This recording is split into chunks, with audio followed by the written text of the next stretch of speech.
नमोस्तु नमोस्तु नमोस्तु। मैं प्रथम प्रश्न के रूप में यहाँ पर आमंत्रित कर रहा हूँ, हमारे बीच में श्रीमान अनुराग जी जैन पुणे से हमारे बीच में हैं। मैं निवेदन करता हूँ प्रथम प्रश्न के रूप में ही अनुराग जी यहाँ पर पहुँच रहे हैं। नमोस्तु महाराज, नमोस्तु। मैं अनुराग जैन पुणे से परिवार सहित आया हूँ। मेरे पिताजी माताजी सभी लोग हैं। मेरा प्रश्न ये है कि हमेशा मतलब कई बार ऐसा होता है कि मन में बहुत उथल पथल होती है और बहुत उथल पथल के साथ हम चलते हैं। आज भी ऐसा ही हुआ। मतलब मेरा शिखर जी आने का विचार बहुत दिनों से था। मन में नियम भी लिया था कि 2023 में शिखर जी जाना है, लेकिन संयोग ही नहीं बन रहे थे। और संयोग अचानक से ऐसे बने कि परिवार के साथ, माता पिता के साथ, बच्चों के साथ, फैमिली के साथ आना हुआ। इसी तरह जब बहुत सारी शंकाएं होती हैं मन में, लेकिन जब हम खड़े होते हैं और बहुत सारे उथल पथल होती है, अचानक से सब खत्म हो जाती है। वैसे ही हुआ महाराज जी, आपके दर्शन हुए, एकदम शंकाएं खत्म हो गई। महाराज जी, क्वेश्चन ये है कि ऐसा कैसे हो जाता है? मतलब ऐसे संयोग कैसे मिलते हैं? और अद्भुत संयोग मिले मुझे भी, तो मुझे बहुत आश्चर्य। अब इस चक्कर में मत पड़ो, संयोग का आनंद लो। नमस्ते महाराज। चलिएगा। और अब मैं निवेदन कर रहा हूं हमारे गुणायतन के ट्रस्टी माननीय डॉक्टर वीरचंद जी विनीता जी अग्रवाल वाराणसी से। गुरुवर के चरणों में कोटि कोटि नमन। सभी चुल्लक जी को इच्छामि। हे गुरुवर, हम अपने जिन धर्म में देखते हैं तो स्त्रियों का चरित्र इतना उज्ज्वल दिखाया है। बड़ी विडंबना है कि हमारे जैन समाज में स्त्रियां अपने आप को इसी मंच से कितनी बार आपसे कहा कि स्त्री पर्याय कैसे छूटेगी, महाराज कैसे, और अपने में कुछ हीन भावना समझती है, जैसे स्त्री होना कोई दोष है। मैं समझता हूँ, मेरी अपनी सोच है, गुरुवर आपके सामने अपनी बात रखता हूँ, आप ही उसका निदान करेंगे। स्त्रियों का चरित्र जब इतना ऊंचा दिखाया, चेलना जैसी सती जिसने सप्तम नरक के गामी जीव को मोक्ष का बंद, तीर्थंकर पद का बंद करा दिया। अंजना जैसी सती जिसने हनुमान जैसे जीव को कठिन जंगलों में बैठ करके समता भाव धारण करके जीव को सिद्धालय पहुंचा दिया। और मैना सुंदरी दूजे भाव में पहुंच जाएगी, प्रथम भाव में ही उन्होंने शिवपाल को कुष्ठ ही नहीं मिटाया, सिद्धालय तक पहुंचाया। जब स्त्रियों का चरित्र इतना उज्ज्वल है, इतना ऊंचा है, वो तो स्वयं बिना किसी साधना के मोक्ष का खुद लाइसेंस ले सकती हैं, इतना ऊंचा चरित्र बना करके। तो फिर क्यों ऐसी भावना रखती हैं? कृपया समाधान करें। ये पर्याय दृष्टि का प्रतिफल है। चाहे स्त्री हो या पुरुष, हमें पर्याय से नहीं संसार से मुक्ति चाहिए। और दृष्टिकोण वही होना चाहिए जो आत्मदृष्टा होते हैं। उनके अंदर इस तरह का भाव नहीं होता।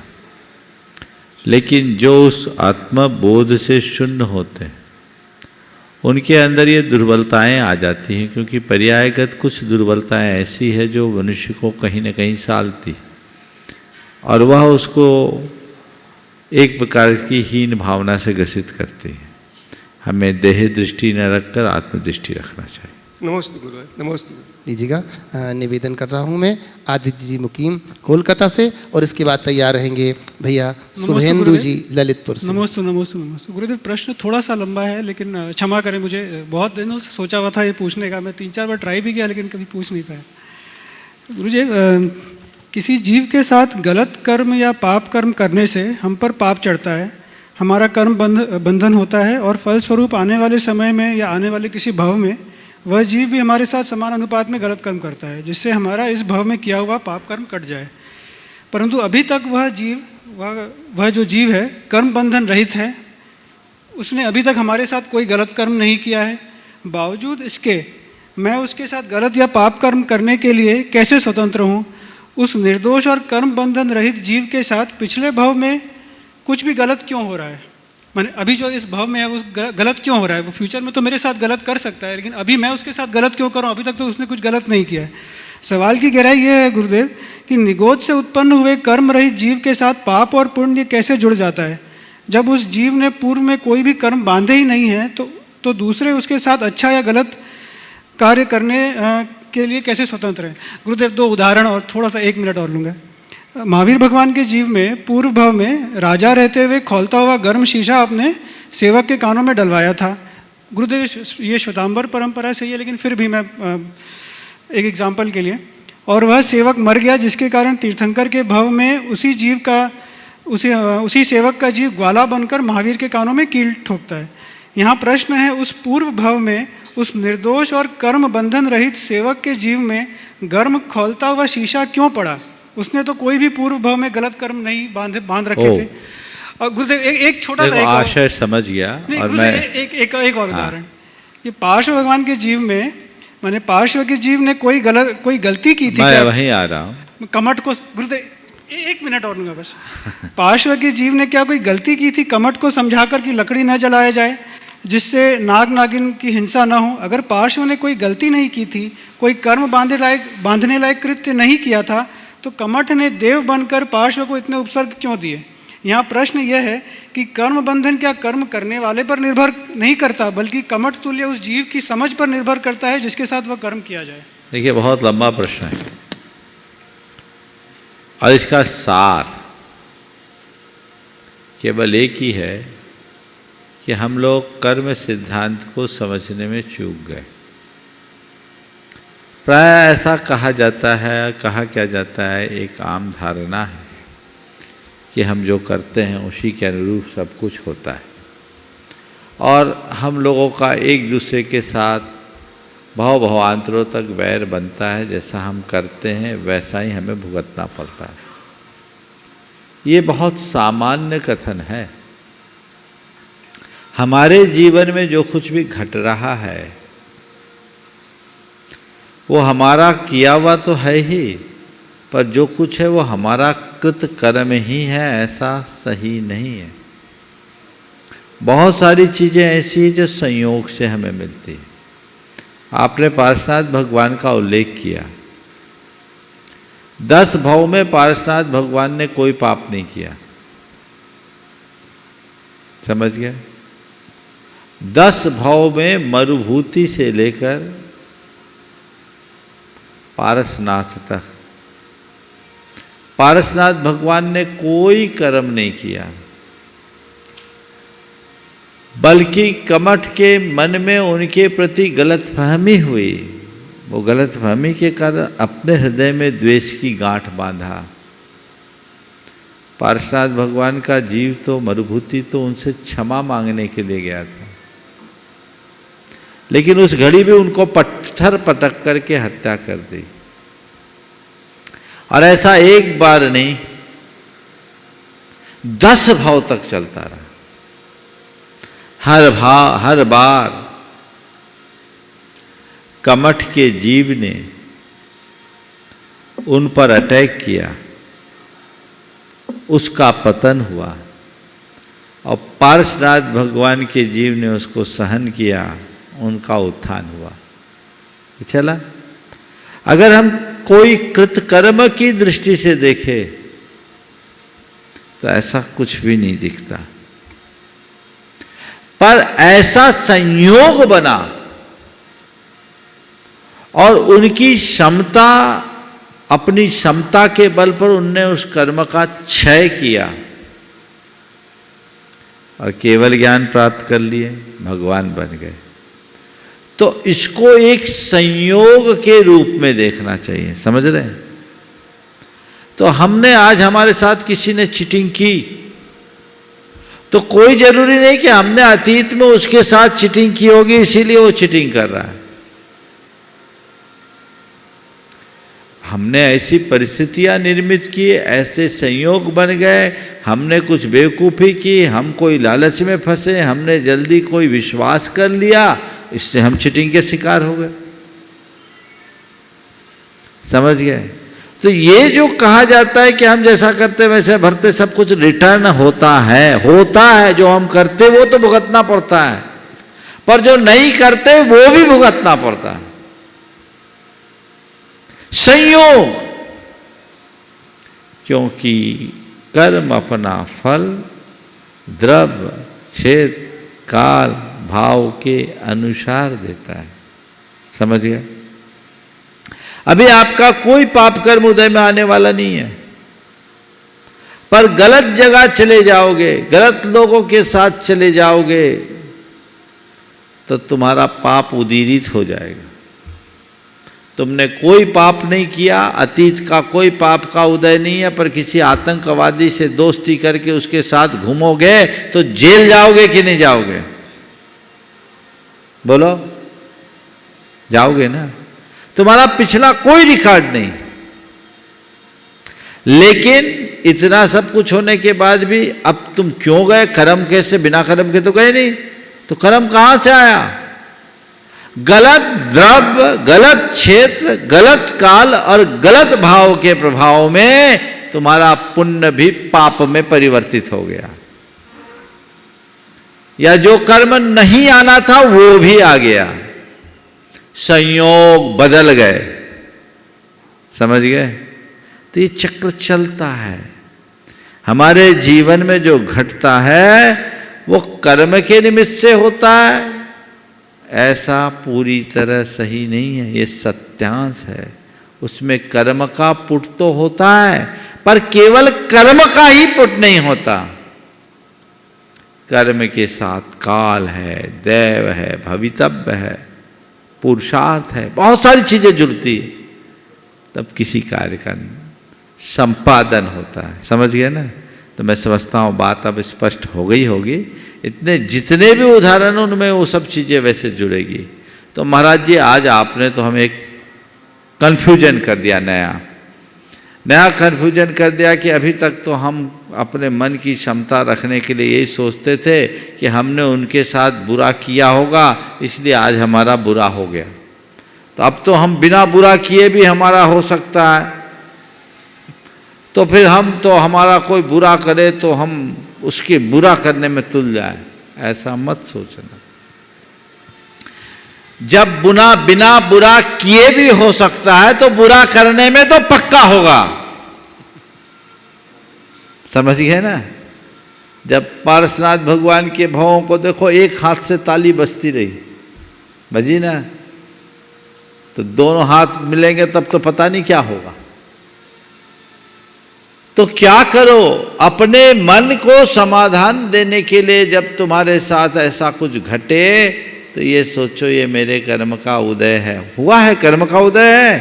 समझ गए? वैसा द्रव्य छेद काल भाव बन गया, तुम्हारा कर्म बदल गया। पाप में भी बदल सकता है, पुण्य में भी बदल सकता है। इसलिए अनुकूल द्रव्य छेद काल भाव का आश्रय लो, प्रतिकूल द्रव्य छेद काल भाव से बचो। कर्म के निमित्त भूत, उदीरना के कारणभूत नो कर्मों से बचो। नो कर्म यानी निमित्तों से बचो। समझ गए? उससे अपना जीवन सलामत।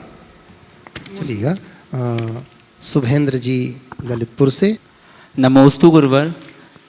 गुरुवर, मुझे किसी ने पूछा था कि हम रोज मंदिर जाते हैं, कई भगवान जी, मतलब उस मंदिर में इतने सारे भगवान हैं कि अगर हर भगवान जी के पास एक एक दो दो चावल भी चढ़ाओ तो आधा किलो 1 किलो चावल खत्म हो जाए, इतने सारे भगवान हैं, और रोज वो उन भगवान के दर्शन करने जाते हैं।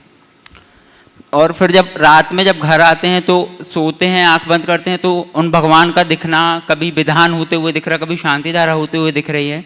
तो महाराज जी, इससे क्या आशय है? इसका मतलब क्या समझा जाए? बार बार भगवान जी का दिखना मतलब क्यों? मंदिर रोज जाते हैं, हाँ। जिस मंदिर के दर्शन करते वही भगवान हाँ। रोज दिखते हैं। अच्छी बात है ना, इसमें समस्या क्या है? इसका मतलब आपने भगवान को अपने नैनों में बसा लिया है, वो आपके अंतस चेतना में बस गए हैं। इसको लेकर किसी तरह का विकल्प करने की आवश्यकता नहीं है। ऐसे अपने आदर्श इष्ट देव का दर्शन लाभ का सूचक माना जाता है स्वप्न शास्त्र के अनुसार। नमोस्तु।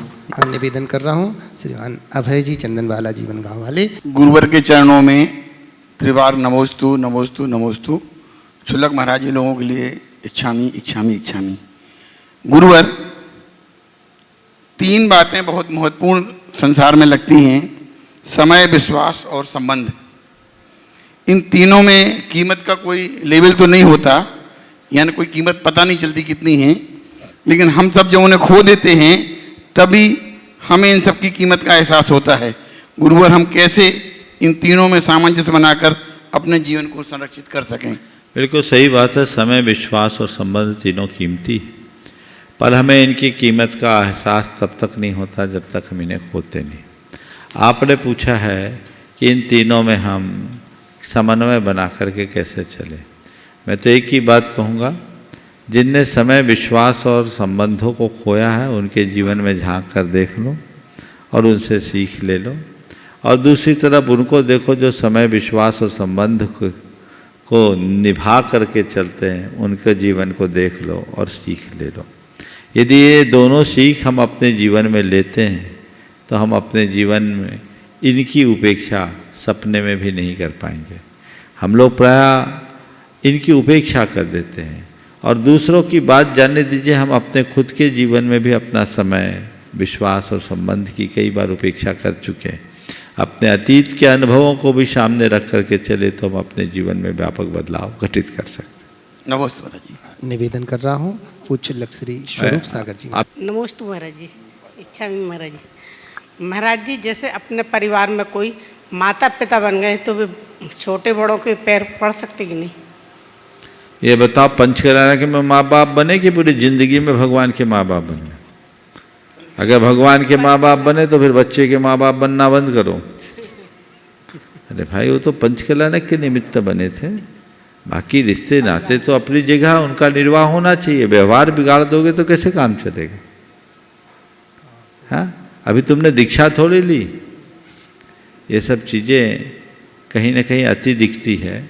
हमें अपने अच्छे पदों को धारण करके जीवन में विनम्रता लानी चाहिए और व्यवहार कुशलता लानी चाहिए। अपने आचरण में इतनी पवित्रता बढ़ा दो कि कोई भी किसी तरह की कमी न हो। माता पिता का जो स्थान है वो माता पिता का स्थान है। तो माँ बाप बन गए तो अपने माँ बाप के भी माँ बाप बन गए का? ये चीज़ें ठीक नहीं। लीजिएगा, निवेदन कर रहा हूँ स्वरूप सागर जी महाराज से। महाराज श्री के चरणों में बारंबार नमोस्तु। महाराज श्री, मेरा प्रश्न भावना योग से संबंधित है कि जैसे हम कोई औषधि लेते हैं या कोई उपचार लेते हैं तो हमें अपने भोजन में और जीवन में कुछ सावधानियां बताई जाती हैं, वैसे ही भावना योग करते समय हमें अपने भोजन, जीवन आदि में कैसी सावधानी रखनी चाहिए ताकि उसका पूर्ण लाभ मिल सके? बहुत अच्छी बात है। कोई भी चीज़ हम अपने औषधि के रूप में लेते हैं तो बहुत सारी सावधानियां रखनी पड़ती है। महाराज जी ने पूछा भावना योग करते समय हमें अपने जीवन में कौन सी सावधानियां रखनी चाहिए। देखिए, जो भी लोग भावना योग करते हैं उन्हें अपने जीवन में सात्विकता को प्रमुखता देनी चाहिए, अर्थात अपने खान पान में पूर्ण सात्विकता का ध्यान रखना चाहिए, क्योंकि भोजन का हमारे मन से बड़ा गहरा संबंध है, मन पर बड़ा असर पड़ता है। इसलिए जब कभी भी हम भोजन भावना योग करने वाले लोग हैं वो अपने जीवन में सात्विकता लाएं। दूसरी बात, भावना योग करने वाले को अगर उसका पूर्ण लाभ लेना है तो नकारात्मक परिवेश से बचना चाहिए। एक और आप भावना योग कर रहे हो और दूसरी ओर दिन भर नेगेटिविटी भर रहे हो, तो वो चीज़ें आपके दिमाग में आएगी तो आपकी नकारात्मकता कम नहीं होगी। मैं तो ये कहता हूँ, जिनके जीवन में नकारात्मकता का बाहुल्य है या आवेग संवेग की अधिकता है, वे सब तरह की नकारात्मकता से अपने आप को बचाएं और उसमें सबसे पहले न्यूज़ चैनल देखना बंद करें। वो नेगेटिविटीज को परोसती है, वो आपके चिंतन को कुंद कर देते हैं, आपकी सोच को विकृत कर देते हैं। आप ऐसे चैनलों में जो भी चीज़ें देखते हैं उससे आपके सबकॉन्शियस में नकारात्मक प्रभाव पड़ता है। और ऐसे चीज़ों को अपनाइए जो आपके भीतर सकारात्मकता का संचार करे। यदि ऐसा करेंगे तो उसका दोहरा लाभ होगा। नहीं तो पता लगा जितना आपने अर्जित किया उससे ज़्यादा लुटा दिया, तो ये चीज़ें ठीक नहीं हैं। हर व्यक्ति को अपने जीवन के बदलाव के लिए हमेशा सचेष्ट रहना चाहिए, जागरूक रहना चाहिए और उन तमाम चीज़ों से बचना चाहिए जिनका कोई मतलब नहीं है। ये केवल भावना योग के लिए नहीं, मैं सामान्य रूप से भी कहता हूँ, नकारात्मक बातों में अपना जी न उलझाएं, फालतू की बातों में दिमाग बिल्कुल न लगाएं, क्योंकि वो हमारे जीवन को बर्बाद करता है, विकृत करता है। इससे हमें बचना चाहिए। मैंने अनेक बार कहा कि लोग उपवास करते हैं, हमें न्यूज़ फास्टिंग करना चाहिए, सोशल मीडिया से फास्टिंग करना चाहिए। आज मुझे मोबाइल का उपयोग नहीं करना, आज इंटरनेट का उपयोग नहीं करना। और न्यूज से बचना। न्यूज फास्टिंग के लिए तो कई लोग ये प्रयोग करते हैं, बहुत सारे लोग करने लगे हैं, जो अपना मैनेजमेंट संभालना चाहते हैं। वो कहते हैं, बड़े बड़े कारोबार करने वाले लोग भी कहते हैं कि मेरा अपना दिमाग उसी में उलझ जाता है। आता क्या 3 मरे 13 घायल, सब उल्टी सीधी बातें। सुबह से आप सुन रहे हो, उठते ही लोग न्यूज़ चैनल खोलते हैं, आज क्या हुआ क्या हुआ। दिमाग में जब ऐसी नकारात्मकता भर दोगे तो दिमाग सही दिशा में जाएगा कैसे। पर आप लोग बड़े चाव से उसे सुनते हो, और फिर जब जितने खबरिया चैनल के बहस हैं उनका तो और कोई लेना देना नहीं। इन सब चीज़ों से क्या मतलब। हाँ चलिए, कदाचित आप देश दुनिया की खबरों से अपडेट रहना चाहते हैं तो टेक्स्ट माध्यम से भी आप उतनी चीज़ें जान सकते हैं जो घंटों आप न्यूज़ सुनने के बाद सीखते हैं। 3-4 मिनट में आप हेडलाइंस देख करके चीज़ों को जान सकते हैं, और जिनमें बहुत ज़्यादा आवश्यकता आप उनके बारे में विचार करें, हर बात को गहराई से जानेंगे तो आप उखड़ जाएंगे। आप अपने आप को जानने की कोशिश कीजिए, अपने जीवन की गहराई में उतरने की कोशिश कीजिए, जिससे जीवन का पथ प्रशस्त हो सके। निवेदन कर रहा हूँ पूज्य शुल्लक श्री आदर सागर जी महाराज के चरणों में। चलो लगा। नमोस्तु भगवान। व्यक्ति डूबता है तो पानी को दोष देता है, गिरता है तो पत्थर को दोष देता है। इंसान में ये अजीब बात है, कुछ नहीं कर पाता है तो किस्मत को दोष देता है। महाराज जी, व्यक्ति अपनी सफलता का श्रेय अन्य को दे या न दे, पर अपनी विफलता का कारण अन्य को न माने, इसके लिए उसकी सोच को कैसे ठीक करें। बहुत अच्छा सवाल और बहुत अच्छा वाक्य है। व्यक्ति डूबता है तो पानी को दोष देता है, गिरता है तो पत्थर को दोष देता है।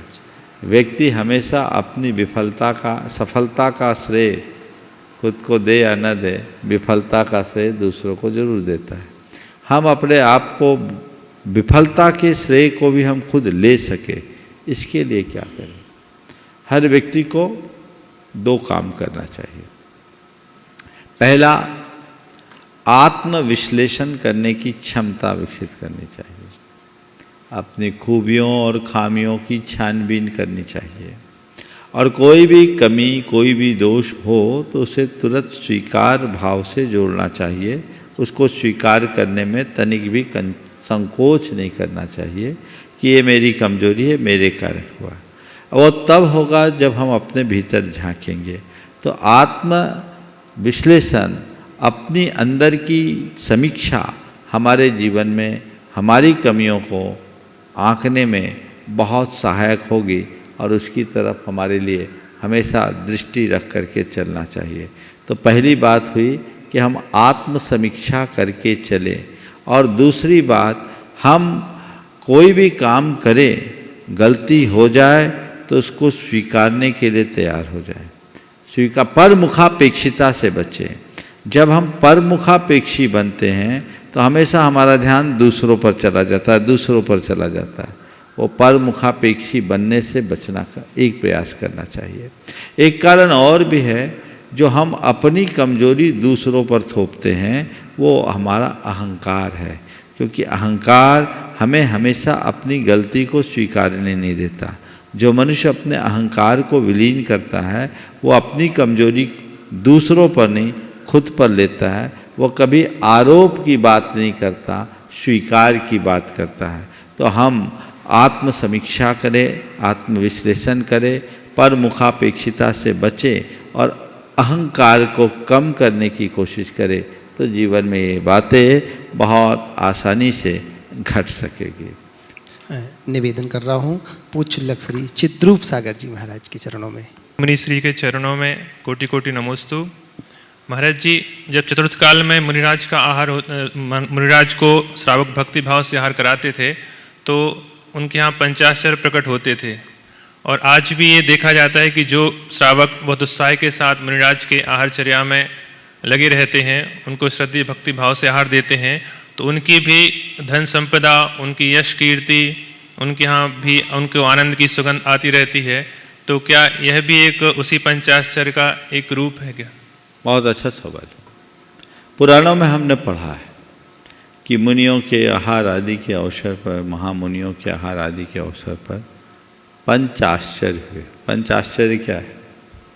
आकाश से जय जय जय की ध्वनि एक, सुगंधित पुष्पों की वर्षा दो, अहो दानम अहो दानम अहो दानम की जयनाद उच्चार, और आपके मंद मंद बयार ये बहे, जयनाद सुगंधित वर्षा, जल की वर्षा, मंद मंद बयार, अहो दानम अहो दानम अहो दानम, और कहीं कहीं रत्नों की वर्षा। ये पंच आश्चर्य होते हैं जो खासकर तीर्थंकर आदि महान आत्माओं के आहार आदि के काल में होते हैं। आज ऐसा नहीं होता। लेकिन आपने जो बात कही बिल्कुल सही कही है कि जो दान करता है उसके जीवन में समृद्धि आती, क्योंकि शास्त्रों में ऐसा बताया है कि पात्र को दिया गया दान अल्प काल में महाफल देने वाला होता है। जैसे धरती के गर्भ में बोया गया नन्हा सा बीज कालांतर में विशाल वट वृक्ष का रूप धारण कर लेता है, वैसे ही सत्पात्र को समय पर दिया गया थोड़ा सा दान महाफल देने वाला होता है। दान देते हैं तो वो आहार नहीं, रत्नत्रय का दान है और उसमें कल्याण है। और जो भाव से करता है उसके जीवन में समृद्धि होती है। आज से करीब 20 साल पहले, 22 साल पहले जब मैं सागर में था, एक भाई ने एक सर्वे किया था, उसके पास उसके ऊपर रिकॉर्ड था।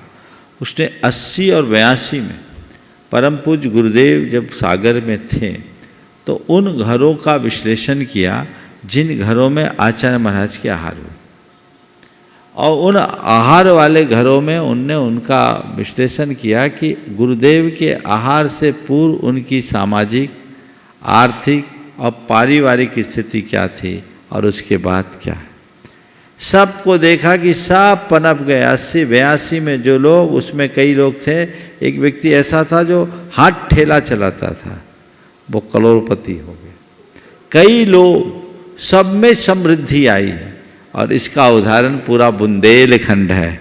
एक भाई तो यहीं बैठे हैं सामने, अभय भाई भी खुद बोलेंगे कि ये लोगों के जीवन में बड़ा बदलाव आता है। मैं ऐसा इसलिए नहीं बोल रहा हूँ कि इसी लोभ से तुम आहार देने लगो। लोभ से दोगे तो शायद ऐसा कुछ नहीं मिलेगा, पर कर्तव्य बोध से दोगे तो शायद कुछ भी नहीं घटेगा। कर्तव्य बोध होना चाहिए। दानम दुर्गति नाशनम। हमें अकृत पुण्य और धन्य कुमार की कथा कभी नहीं भूलना चाहिए।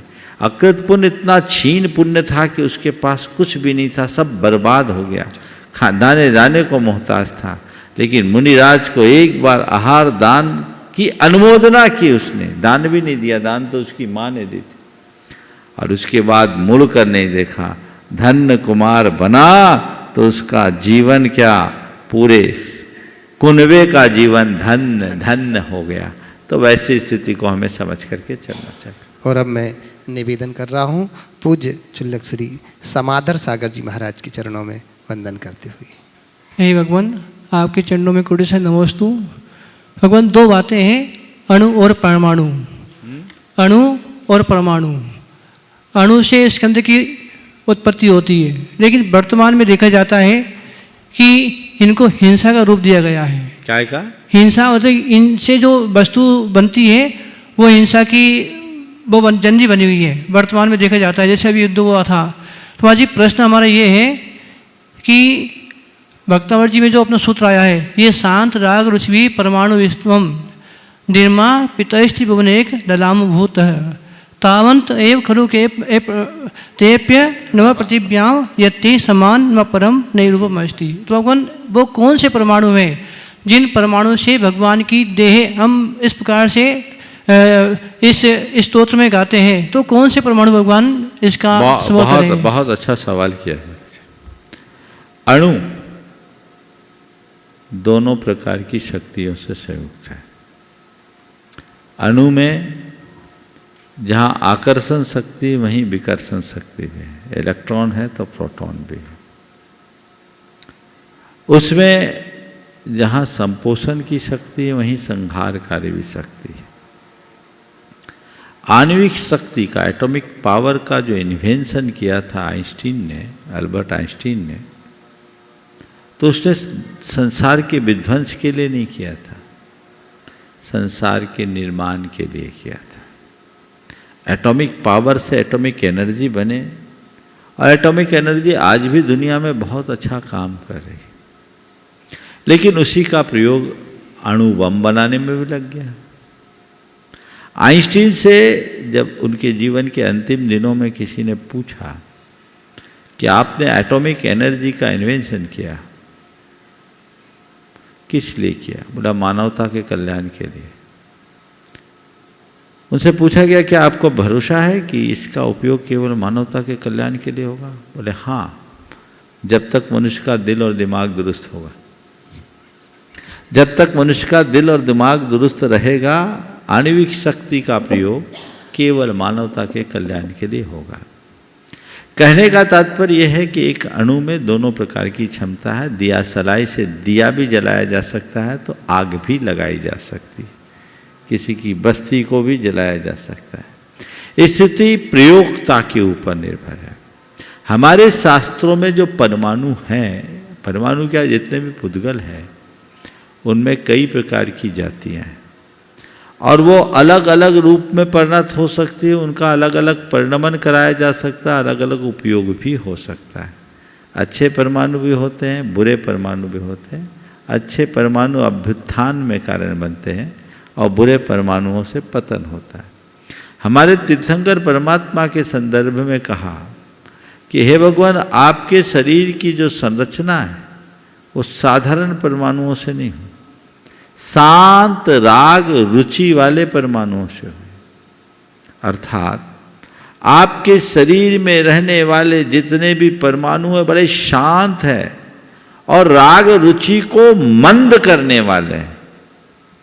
यही कारण है कि तीर्थंकरों का शरीर असाधारण रूप से सुंदर होता है, पर उनका वह देह का सौष्ठव, वह उनका रूप किसी के राग का कारण नहीं होता, अपितु वैराग का ही कारण बनता है, क्योंकि उनके शरीर की संरचना शांत राग रुचि वाले परमाणुओं से हुई। तो ये परमाणु अलग अलग होते हैं। तो जैसे हमारे शरीर में भी अनेक प्रकार के परमाणु बनते हैं, वैसे वातावरण में भी अनेक प्रकार के परमाणु, और परमाणु का प्रयोग अलग अलग तरीके से करके उसका परिणाम भी अलग अलग निकाला जा सकता है। लोग अलग अलग निकालते हैं। तो बिल्कुल आपने ठीक कहा है, हम एक ही परमाणु का चाहे जैसा उपयोग कर सकते हैं। परमाणु में दोनों प्रकार की शक्तियाँ होती हैं। अगर हमने उन्हें सकारात्मक दिशा दी तो उसके परिणाम अच्छे होंगे, और नकारात्मक दिशा के परिणाम नकारात्मक। निवेदन कर रहा हूँ पूज्य शुल्लक श्री सुभग सागर जी महाराज के चरणों वंदन करते हुए, और फिर निवेदन करूँगा हमारी ब्रह्मचारिणी दीदी सुनीता दीदी जी से। परम पूज्य महाराज श्री के श्री चरणों में बारंबार नमोस्तु नमोस्तु नमोस्तु। महाराज जी, श्रावकों को कैसे अपने व्रतों और संयम के प्रति समर्पित रहना चाहिए ताकि वो संयम व्रत जो उन्होंने ग्रहण किए वो मजबूती से पालन कर सके, मजबूरी से नहीं? तो इसके लिए उन्हें क्या करना चाहिए? बहुत अच्छा सवाल है। श्रावक को अपने व्रत नियम संयम के प्रति कैसा दृष्टिकोण रखना चाहिए जिससे कि वे अपने व्रतों का निष्ठा और दृढ़तापूर्वक पालन कर सके, उसमें किसी तरह की शिथिलता ना आए, ऐसा महाराज का भाव है। देखिए, अपने व्रतों में स्थिरता रखने के लिए सबसे पहले अपने व्रतों के उद्देश्य को ध्यान में रखना चाहिए। मैंने व्रत खुद लिया है, किसी ने दिया नहीं, और व्रत मेरे कल्याण के लिए है, वो हमारे जीवन की एक बड़ी निधि है। जैसे लोग अपने घर के निधि को बहुत संभाल कर रखते हैं, वैसे ही व्रत संयम को अपने जीवन की उत्कृष्ट निधि मानकर उसकी संभाल करनी चाहिए, उसकी सुरक्षा करनी चाहिए, उसमें अपनी तत्परता रखनी चाहिए। तो अगर इस तरह की भावना हमारे हृदय में होगी तो हम व्रतों को कभी खोएंगे नहीं। जैसे आपके पास कोई कीमती वस्तु हो तो आप उसको संभालते हो क्योंकि आपको उसके मूल्य का पता है। इसी तरह जिस दिन व्रतों के मूल्य का बोध हो जाएगा, आपको उसे संभालने में किंचित भी कठिनाई नहीं होगी। और जो व्रत को एकदम साधारण चीज मानेंगे वो अपने जीवन में कभी स्थिरता नहीं रख पाएंगे। तो वे लोग बहुत भाग्यशाली है जिन्हें व्रती होने का सौभाग्य मिला। जो व्रती होने का सौभाग्य प्राप्त किए हैं वो बहुत भाग्यशाली हैं। और व्रती होने का सौभाग्य प्राप्त किए हैं तो अपने आप को मानो कि मैं दुनिया के भाग्यशाली लोगों में से एक हूँ, मुझे अपने इस व्रत की निधि को संभाल कर रखना है। दूसरा, संसार, शरीर और भोगों की असारता का बार बार चिंतन करें, जिससे हमारा संवेग वैराग्य बढ़े। जब संवेग वैराग्य बढ़ता है तो व्रतों में दृढ़ता आती है, व्यक्ति पापों से विरक्त होता है और अपने जीवन को आगे बढ़ाने में उत्साहित होता रहता है। तो संवेग और वैराग्य की वृद्धि के लिए हम संसार, शरीर और भोगों की असारता का बार बार चिंतन करें। ये चिंतन हमारे जीवन में बदलाव लाएगा, इससे हमारे व्रतों में दृढ़ता आएगी। और व्रतों की दृढ़ता का जो बार बार गुरुदेव भी बोलते हैं, व्रतों की रक्षा के लिए जो भावनाएं हैं उन भावनाओं को बार बार भाओ। भावनाओं को भाने से व्रतों में स्थिरता आती है। तो हर व्रत के 5 भावनाएं बताई गई है, उनको भाएं। और यदि ऐसी अनुकूलता नहीं है तो एक भावना मन में बार बार दोहराएं, मुझे स्थिरता रखनी है, मुझको दृढ़ता रखनी है, मुझे स्थिरता रखनी है, मुझको दृढ़ता रखनी है। ये भावना संबल देगी और आपके व्रतों में स्थिरता आएगी। निवेदन कर रहा हूँ ब्रह्मचारिणी सुनीता दीदी जी, और उसके बाद निवेदन करूंगा हमारे बीच में निहारिका के प्रबंधक श्रीमान संजीव जी यहाँ पर उपस्थित हैं, वो अपना प्रश्न रखेंगे। गुरुवर के चरणों में नमोस्तु, छुल्लक जी के चरणों में इच्छामी। महाराज जी, ये श्रीरामपुर महाराष्ट्र से 85 से 90 साल के बीच की उम्र है माँ जी की, त्रिशलाबाई जी पाटने। तो इनका है कि इनके सपरिवार की तरफ से नमोस्तु। और गुरुदेव अपना कार्य समय पर ही करती है, चाहे घड़ी हो, मिनट हो, घंटा हो, टाइम बताती रहती है। वैसे ही मेरे जीवन की कौन सी घड़ी है जो मेरे जीवन को प्रति क्षण सावधान करती रहे और जीवन में अंतिम क्षण तक सावधान करती रहे। कृपया गुरुवर इसका मुझे समाधान नहीं, मार्गदर्शित करें। मेरे जीवन की ऐसी कौन सी घड़ी है जो मुझे अंतिम क्षण तक सावधान करता है? देखिए, मैं तो ये कहूँगा, अपने हर क्षण को जीवन का अंतिम क्षण मान करके जियो।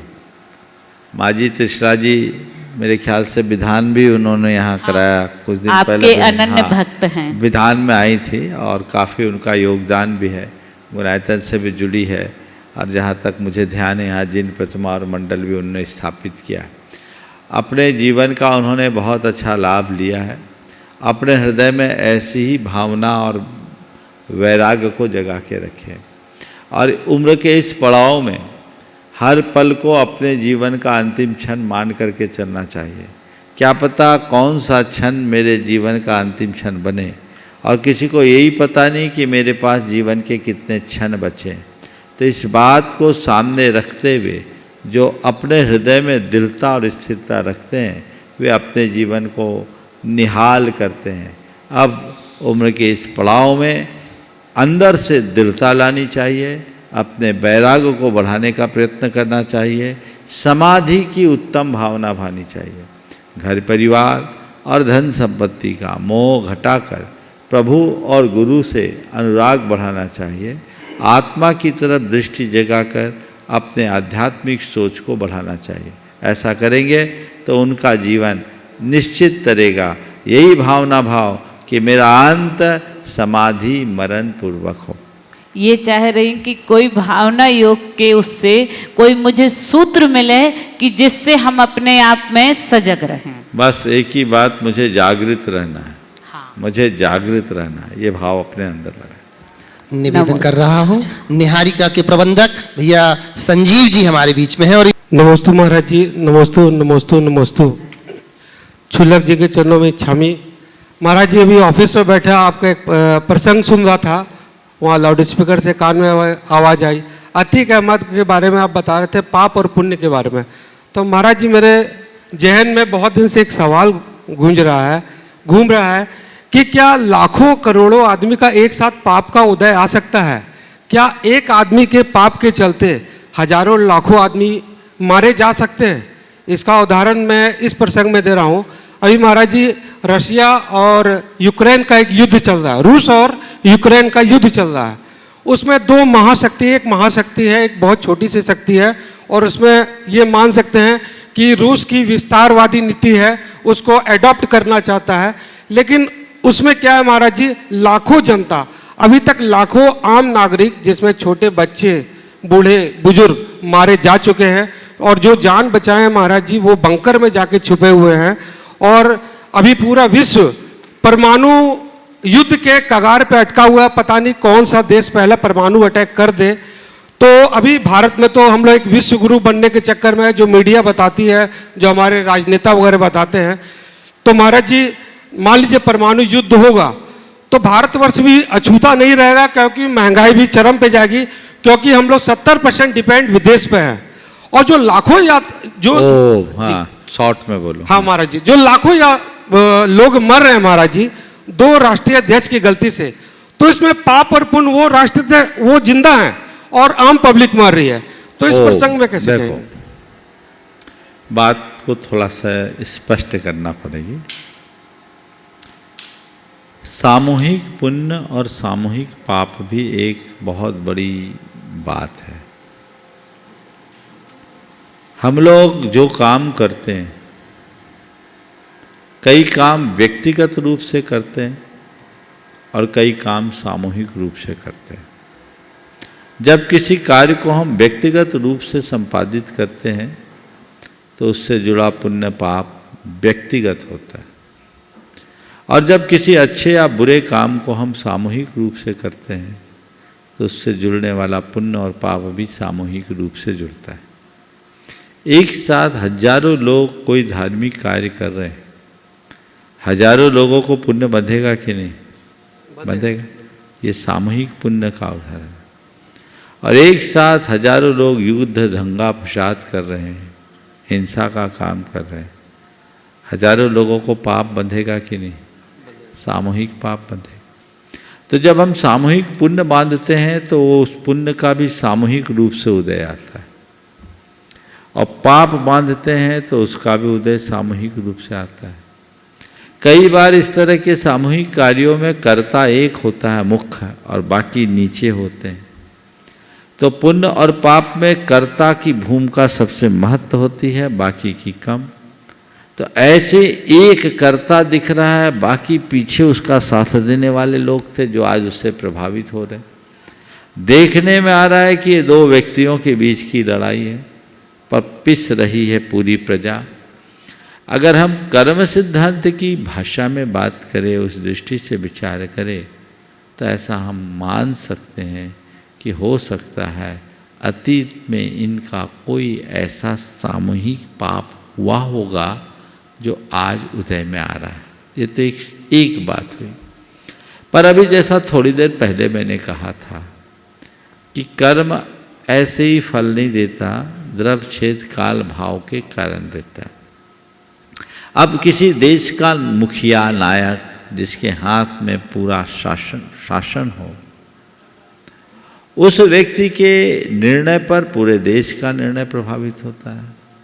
आज भारत सरकार अगर कोई एक नीति, गलत नीति बना दे, पूरी देश की जनता उससे प्रभावित होगी कि नहीं? तो उनकी एक नीति पूरे देश के सामूहिक पाप के उदय में कारण बन जाएगी। निर्णय एक ने लिया, प्रभावित पूरा देश हुआ। एक अच्छी नीति बनी, उससे लाभ पूरे देश को हुआ। निर्णय एक ने लिया, प्रभावित पूरा देश हो। समझ गए? तो ये द्रव्य छेद काल भाव ऐसा है। दो देशों के मध्य की इस लड़ाई में दो व्यक्तियों की सोच मुख्य रूप से है। वैसा माहौल बना, वैसा द्रव्य छेद काल भाव बन गया, वैसी बुद्धि हो गई, लोग उससे प्रभावित। ऐसे मौके में हम तो केवल एक ही भावना भाएं, जग में शांति हो, सबकी रक्षा हो। ये भाव अपने हृदय में गहराए। यदि ऐसी बात को हम बार बार दोहराएं, पूरे विश्व के लोग सोचना शुरू करें, तो हो सकता है उसका प्रभाव वहाँ पड़े, लोगों की सोच बदले और दुनिया में सुख शांति का संदेश पहुँच सके। समझ गए? नमस्ते। निवेदन कर रहा हूँ अतुल शीतल निहाल वंदना लाघानी परिवार बक्सरा गुजरात से। गुरुदेव के चरणों में हम सबका भावपूर्वक त्रिबार नमोस्तु नमोस्तु नमोस्तु और सभी क्षुल्लक महाराज जी के चरणों में इच्छा में। गुरुदेव, संसार में जितने भी धर्म हैं उसमें सिर्फ जैन धर्म ऐसा है जो मृत्यु को समाधि मरण की बात बताता है, हमें मृत्यु हमारी कैसी होनी चाहिए। बाकी सब धर्मों में ये समझ नहीं है। पर फिर भी गुरुदेव, हमने पौराणिक कथाओं में भी सुना है, हमारे ग्रंथों में भी पढ़ा है कि पहले ऐसा होता था कि एक उम्र आती थी और सब निकल जाते थे और अपनी समाधि मरण की साधना में लग जाते थे। आज उसका रुझान नहीं दिख रहा। आज उल्टा उपभोक्तावादिता इतनी बढ़ गई है कि जो छोटे बच्चे, जितना मतलब जवान बच्चे जिसका शौक नहीं पालते, उतना बड़े बूढ़ों को शौक लगा रहता है। बीमारियां घर कर चुकी है शरीर में, फिर भी धर्म का, भगवान का नाम लेने का नहीं आ रहा। तो क्या गुरुदेव ये काल का प्रभाव है या कि फिर व्यक्ति का दोष है या फिर धर्म गुरु है जो उसे सही राह नहीं दिखा पाते? बहुत अच्छी बात आपने की। मैं एक वाक्य में इसकी समीक्षा करूंगा कि पहले के लोग डरपोक थे, आज के लोग निडर हो गए। समझ गए?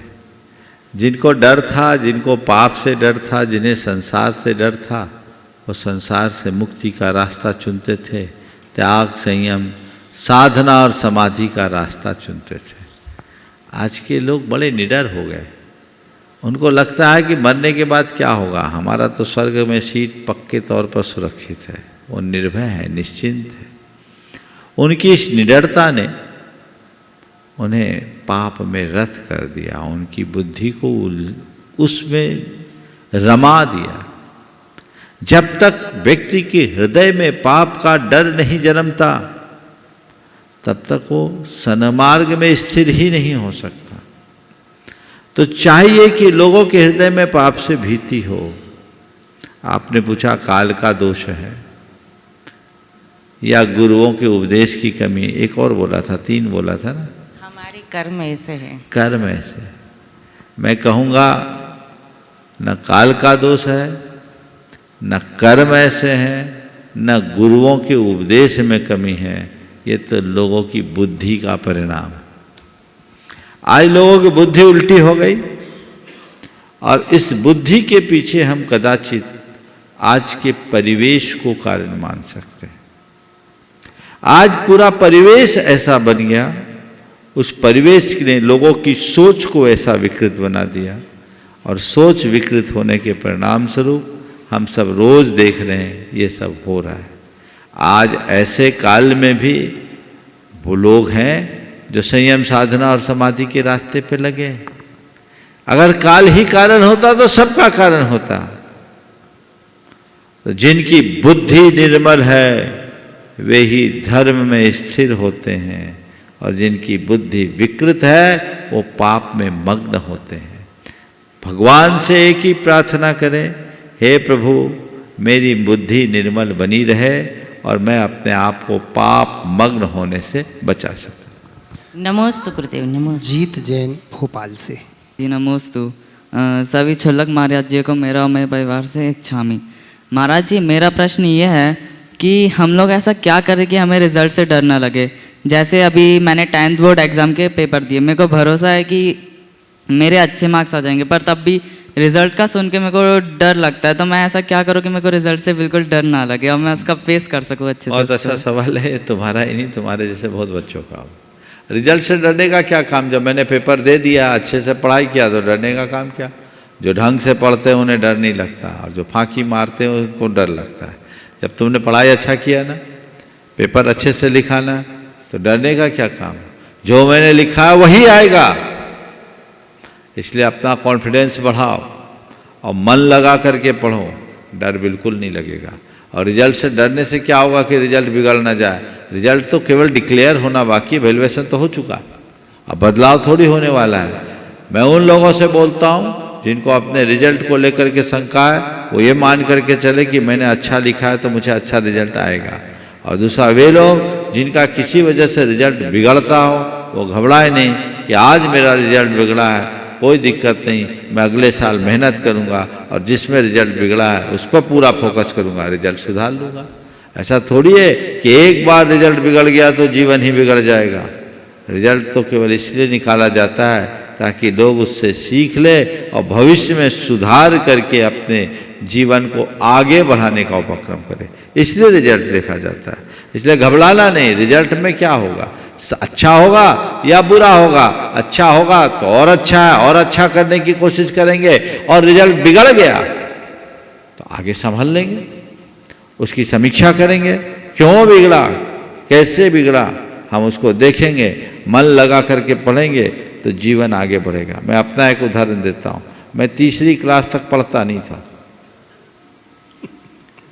अब बचपना था, मुझे 180 मार्क्स मिले, पास मार्क्स तीसरी में, वो भी ग्रेस, क्योंकि जैन मिडिल स्कूल में पढ़ता था और उसके प्रेसिडेंट थे सो अपने ही थे, पास कर दिया।